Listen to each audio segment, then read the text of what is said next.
आयरमा बोलतोय.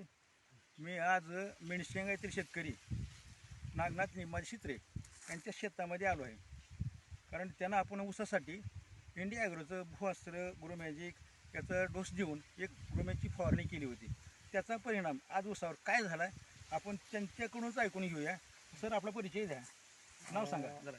माझं नाव नागनाथ निंबाजी शित्रे, राहणार मेडशिंगा, तर तालुका जिल्हा धाराशिव. तालुका जिल्हा धाराशिव. सर, आपण पहिलं शेती करत असताना रासायनिक खत वापरतो, वापरत होतो. ह्याच्या पुढे पहिलं वापरलं आहे. हो. परंतु तुम्हाला आज असं वाटलं किंवा लोकांचं ऐकून किंवा लोकांचे रिझल्ट पाहून आपण सुद्धा ऊसाला जैविक सेंद्रिय वापरावं, औषध वापरावे. आणि त्यासाठी तुम्ही आपण इंडिया ॲग्रोचं ग्रोमॅजिक भूअस्त्र या ऊसाला टाकलं आणि एक ग्रोमॅजिक मायस्प्रेचा स्प्रे सुद्धा घेतला. हो. आणि तुमच्या समाधानासारखं उत्पन्न इतर जगातल्या ऊसापेक्षा आणि आपल्या ऊसामध्ये काय फरक तुम्हाला जाणवतो बरं? वाढीमध्ये हे 2 फवारण्या घेतल्या आणि 2दा त्या ठिबकमधून सोडलेलं आहे औषध, जैविक औषध. आणि जैविक औषधाचा असा परिणाम झाला की ऊसाची भरपूर भरमसाठ वाढ झाली आणि फुटवे बी फुटले ते. आणि डिसेंबरला ऊस लावला असल्यामुळे आज माझ्या ऊसाला जवळजवळ 8 कांड्यापर्यंत वाढ झालेली आहे. जिथं पाणी पडतंय, जास्त पाणी पडतंय टीच्या ठिकाणी, त्या ठिकाणी जास्त वाढ झालेली आहे. आणि आता शेताला बोरला पाणी अजिबात नसल्यामुळं वरचे शेंडे करपा लागलेले आहेत आणि खाली बोर मात्र चांगला 2-2, 3-3 कांड्यावर आहे. आणि वरची जी शेंड आहे ते थोडेसे करपू लागलेले आहेत. सुरुवातीपासून ती केवळ जैविक खत वापरल्यामुळं वाढ भरपूर झाली आणि ऊसाची क्वालिटी सुद्धा वाढीसाठी चांगली आहे.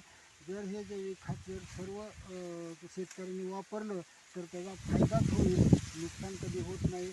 शेतीची केमिकलमध्ये शेतीची विषमुक्त शेती व्हायला लागलेली आहे, त्याला शह बसेल आणि विषमुक्त शेती होणार नाही. जैविक खतामुळे शेतीचं उत्पन्नही वाढेल आणि पोतही सुधारेल.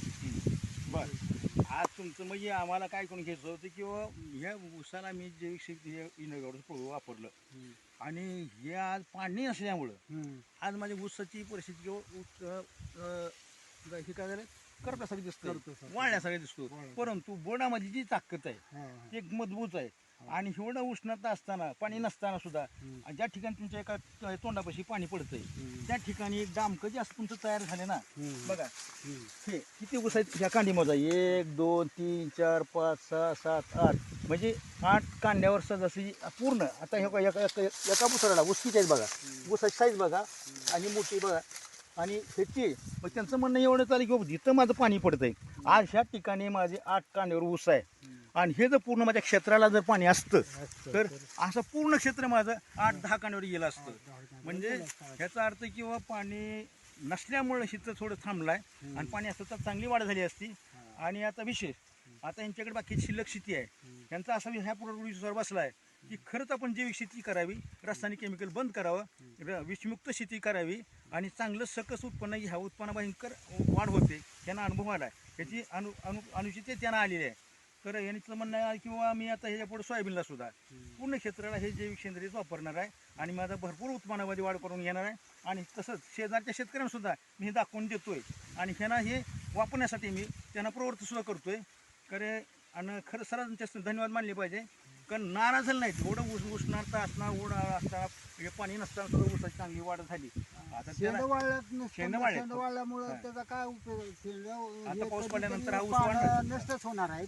तर त्याची जी बुडातली वाढ आहे ती वाढ होणारच आहे. आता हिरवा आहे बुडामध्ये, जवळजवळ पाण्या 10-15 फुटापर्यंत ऊस 10 फुटापर्यंत 7 फुटापर्यंत वाढलेला आहे. ते 7 फुटापर्यंत हिरवाच आहे.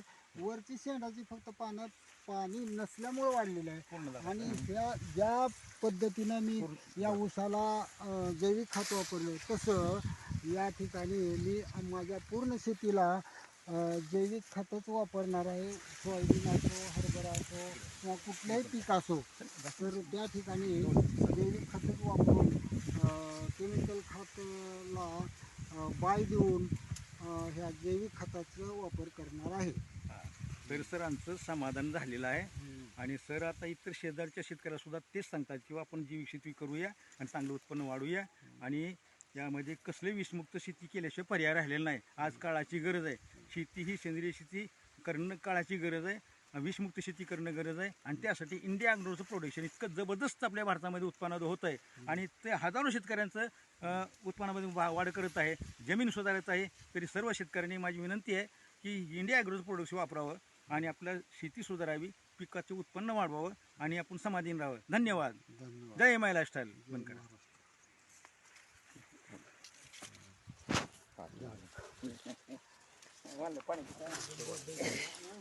पाणी वाढले बोट वाढला